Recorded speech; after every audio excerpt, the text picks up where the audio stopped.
Je me sens très bien. Ça fait maintenant 4 mois que j'ai pris des nouvelles responsabilités au sein du club. Après Gilles et Dominique, que je remercie énormément par rapport à tout l'investissement qu'ils ont réalisé depuis des années et des années. Alors certes, ça a mis un petit peu de temps, c'était dans les tuyaux depuis quelques temps et voilà, il y avait l'organisation du centenaire à réaliser, et ça m'a pris beaucoup d'énergie. Donc à la fin du centenaire, j'avais besoin de souffler un petit peu et puis surtout d'étudier, de trouver la meilleure organisation possible pour moi, pour gérer ma vie professionnelle, la vie associative et la vie personnelle. Et c'était très important que je trouve une organisation qui me convienne. Donc j'avoue que j'étais un petit peu angoissé et stressé avant de prendre ces responsabilités, puisque le club, je le connais qu'en tant que joueur, je ne le connaissais pas en tant que dirigeant, et je suis en train d'apprendre ça et de le connaître, et c'est très intéressant. Et puis surtout, le grand luxe du Stade Amplepuisien, c'est que je peux compter sur une 60aine de dirigeants, et ça c'est énorme, parce que voilà, on peut compter sur tout le monde. Alors, ce qui a été mis en place déjà, comme je disais tout à l'heure, il a fallu que je trouve une organisation qui me convienne, on va dire. Donc le Stade Amplepuisien avait un bureau de 5 personnes avec un président, un vice-président, un trésorier et 2 secrétaires. Et j'ai voulu donc élargir ce bureau, qu'on a appelé entre guillemets bureau directeur. C'est-à-dire qu'on a gardé les mêmes personnes en tant que vice-président avec Dominique et puis le trésorier et les 2 secrétaires, mais j'ai voulu un bureau élargi avec des nouvelles têtes dans ce bureau, avec aussi un petit peu de jeunesse, avec une vision féminine avec Yolène, avec un représentant senior, Gauthier, qui permet de faire remonter les informations. Et comme je suis nouveau aussi en tant que dirigeant, comme je disais tout à l'heure, je ne me voyais pas prendre toutes les décisions tout seul. Donc j'aime bien échanger à 10, avoir l'avis de tout le monde, et puis après bien sûr on tranche. Mais voilà, donc ça a été une des premières choses qu'on a mis en place. Et puis à travers ce bureau directeur, on a créé des commissions qui permettent d'épauler un peu tous les dirigeants historiques du Stade Amplepuisien qui sont là depuis des années et des années. Chaque commission bosse de son côté, chaque commission, il y a des anciens, des jeunes, il y a vraiment un mélange qui se forme, et on a un membre du bureau directeur dans chaque commission. Toutes les informations sont remontées au fur et à mesure des choses. Donc ça, c'était la première chose qu'on a mis en place tout de suite quand je suis arrivé au mois d'octobre. Et puis ensuite, la première chose qui m'est venue à l'idée, c'était de rectifier la buvette, le coin buvette, parce qu'on a DJ et Isabelle qui font un travail exceptionnel au sein du club tous les week-ends, mais c'est vrai qu'ils étaient à mon goût pas assez épaulés.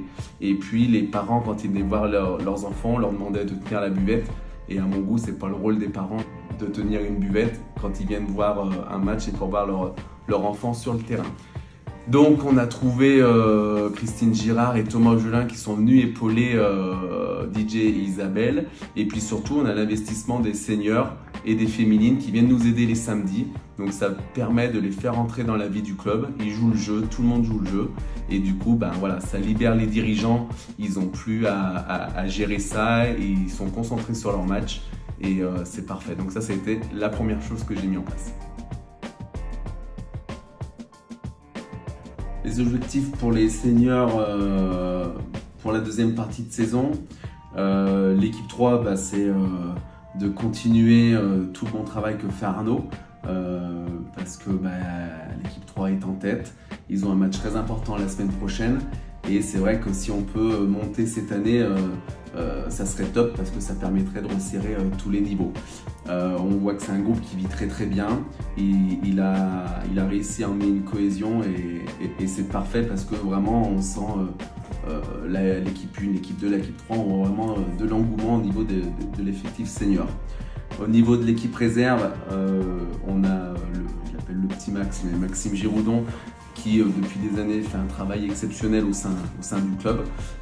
Il a monté cette équipe en D2. Ce qu'il faut savoir, c'est que la D2, il y a quelques années, c'était le niveau de l'équipe Fagnon.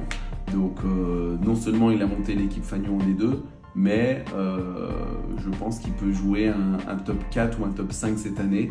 Il a un très bel effectif, il a de la jeunesse, il a de l'expérience. Donc voilà, c'est aussi un groupe qui vit très bien.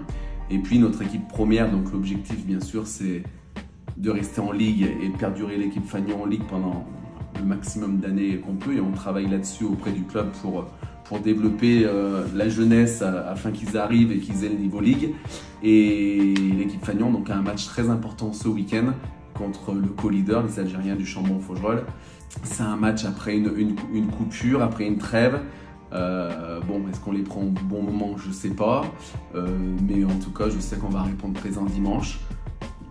Si on gagne, c'est super. Si on perd pas, c'est très bien. Si on perd, c'est pas dramatique. Il restera 10 ou 11 matchs derrière. Donc, il ne faudra pas s'alarmer. Il y a 4 équipes dans cette poule, à mon goût, qui sortent du lot. Hein.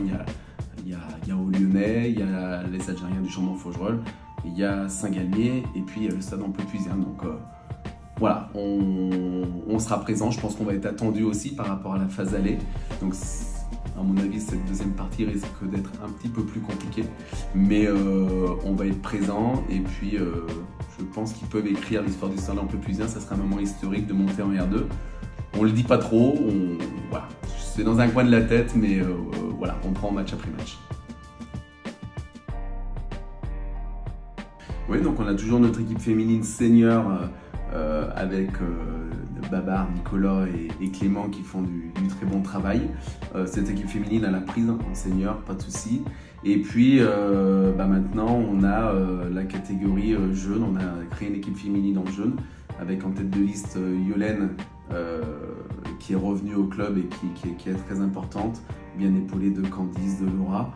Et du coup, ça a pris. Il y a de plus en plus de joueuses et on espère que l'année prochaine, créer une équipe U11, U13 et U15 féminine. Donc voilà, c'est dans les tuyaux. On va voir si on y arrive. Mais en tout cas, voilà, on veut développer à tout prix cette section féminine pour que derrière, pareil, elles arrivent en senior à un certain niveau. Et voilà, en tout cas, on fait tout pour. En effet, les U15, c'est un petit peu compliqué. Après, c'est beaucoup de joueurs qui découvrent aussi le football, hein, leur première année. Bon, ils ont un super dirigeant avec Cyril qui fait du super boulot.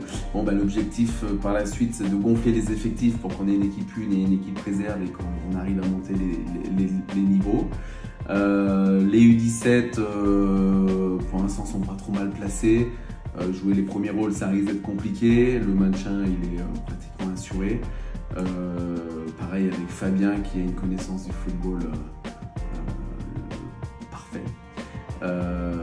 Et puis surtout, cette génération 17, on sait que l'année prochaine, il y en a pas mal qui vont monter à U20. Donc notre priorité cette année, c'est à tout prix. Ce qu'il faut, c'est qu'on arrive à maintenir cette équipe U20 qui a gagné un match important ce week-end à Amplepuis. Ils ont un match très important qui arrive aussi ce week-end où il faut aller prendre les points. Et il faut à tout prix qu'on arrive à se maintenir en D1 parce qu'on sait que derrière, il y a une belle génération qui est en train d'arriver. Et voilà, donc on va dire que c'est un des objectifs du club cette année. On croise les doigts pour y arriver. Et puis après, mon souhait sur l'ensemble des catégories, mais ça c'est vraiment sur du long terme et c'est un travail de fond. C'est pour ça qu'on va recruter, on va faire des campagnes de recrutement relativement tôt, hein, des générations catégorie U6, U7, pour qu'on ait le maximum de joueurs et qu'on arrive à doubler les effectifs pour qu'on ait systématiquement une équipe 1, une équipe 2. Et puis, idéalement, il faudrait que toutes les équipes du Stade Amplefusien au niveau jeunesse soient au plus haut niveau départemental.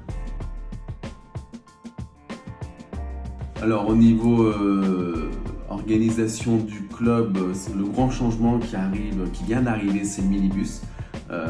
Qui ça y est attitré au Stade Amplefusien grâce à la région. Donc le stade sera équipé d'un minibus pour tous les week-ends. Voilà, donc on est en train de mettre un règlement par rapport à ça pour pas faire n'importe quoi. Et puis on anticipe aussi tout de suite la saison prochaine. On a créé une petite cellule de recrutement avec l'entraîneur principal des seniors, David Pérez, avec René Langin pour le pôle école de foot, avec Cyril Bonnevet qui connaît bon nombre de joueurs au Stade Amplefusien. Et l'idée, c'est de préparer la saison prochaine avec la structure au niveau du club, au niveau de tous les dirigeants, qui va être numéro 1, avec qui il peut être épaulé. j'aimerais voilà, régler 80% des problèmes en fin de saison, enfin voilà, que tout soit bien en place pour qu'on puisse présenter à notre niveau amateur, hein, mais un projet à des futurs joueurs qui veulent venir. Voilà, qu'ils sachent qui est leur coach, voilà. Donc qu'on anticipe les choses. Donc voilà, c'est ce qu'on est en train de mettre en place. C'est tôt, mais on préfère y faire tôt et qu'on puisse commencer et démarrer sur de bonnes bases au mois d'août l'année prochaine. Le club vient de réaliser son loto. Alors c'est un bel événement parce que déjà on a fait un loto en présentiel. Alors que ça faisait 2 ans, Covid oblige. C'était un loto en ligne que PJ a concocté et qui nous a permis de le maintenir. Mais c'est vrai qu'en présentiel, c'est beaucoup plus intéressant. Et puis, c'est un loto qui marche. On a encore eu, à mon avis, pas loin de 600 personnes qui étaient présentes. Donc, voilà, c'est une très belle réussite. Et on remercie, bien sûr, tous les dirigeants qui ont œuvré. Toutes les entreprises qui nous ont aidés, tous les commerçants voilà, qui nous ont aidés pour faire ce loto. Au niveau des événements, on aura nos traditionnels tournois de Pâques. Il doit y avoir d'autres tournois aussi sur le mois de mai pour les jeunes qui vont se mettre en place. L'année passée, on n'avait pas pu faire le concours pétanque parce qu'il y avait le centenaire du stade Amplepuisien. Donc logiquement, cette année, il va revenir sur le mois de juillet. On n'a pas encore calé la date, mais voilà. Et puis, on est en train de voir peut-être un autre événement avec Vivien Poyet, humoriste lyonnais. Il nous a demandé voir s'il pouvait pas faire un spectacle. Donc on va voir si on fait ça sur la fin de saison ou l'année prochaine. Voilà les événements prévus pour l'année. Et bien sûr, on vous donne rendez-vous dimanche pour 2 matchs importants. Notre équipe réserve à 12h30 contre les Portugais de Saint-Priest. Et puis notre équipe Fagnon, match très important contre le co-leader des Algériens du Chambon de Faugerolles. On aura besoin de monde pour supporter nos rouges et blancs. Et puis il y aura DJ, Isabelle, Thomas, Christine à la buvette pour vous accueillir et vous réchauffer.